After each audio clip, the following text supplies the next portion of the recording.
વડાલી તાલુકા પંચાયત કચેરીમાં નિયમનો ભંગ, પ્રમુખની ચેમ્બરમાં ભાજપ ઉપપ્રમુખનો જન્મદિવસ ઉજવાયના ફોટા સોશિયલ મીડિયામાં વાયરલ થતા ચકચાર મચી કાર્યવાહી કરવાની ઉઠી ઉગ્ર માંગ। સાબરકાંઠા જિલ્લાની વડાલી તાલુકા પંચાયત કચેરી ફરી વિવાદમાં સપડાઈ છે। તાલુકા પંચાયત પ્રમુખ ચેતના પરમારની ચેમ્બરમાં ભારતીય જનતા પાર્ટી બીજેપીના જિલ્લા ઉપપ્રમુખ રવિન્દ્ર બારોટનો જન્મદિવસ કેક કાપી ઉજવવામાં આવ્યો। આ ઉજવણી બાદ વિવાદ શરૂ થયો, કારણ કે સરકારી કચેરીઓ અને સત્તાધીશોની ચેમ્બરમાં કોઈપણ પ્રકારની ઉજવણી પર સ્પષ્ટ પ્રતિબંધ છે।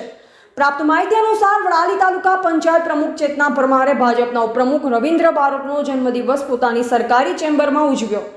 આ ઉજવણીના ફોટા સોશિયલ મીડિયા પર વાયરલ થતા સમગ્ર મામલો સામે આવ્યો। સરકારી નિયમ અનુસાર સરકારી કચેરીઓ અને સત્તાધીશોની ઓફિસમાં આવા અંગત પ્રસંગોની ઉજવણી કરવી તે નિયમોનું સ્પષ્ટ ઉલ્લંઘન છે। આ ઘટનાને લઈ એવી પણ ચર્ચા થઈ રહી છે કે પ્રમુખ ચેતના પરમારે રાજકીય હોદ્દેદારોને ખુશ રાખવા માટે સરકારી નિયમનો ભંગ કર્યો છે।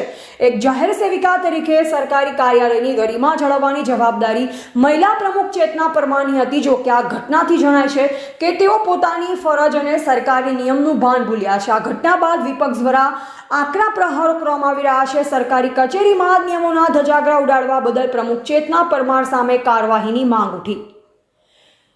આ મામલે સત્તાવાળાઓ દ્વારા શું કાર્યવાહી કરવામાં આવશે તે જોવું રહ્યું। એવા રાજકમલસિંહ પરમાર, ભારતની અસ્મિતા, સાબરકાંઠા।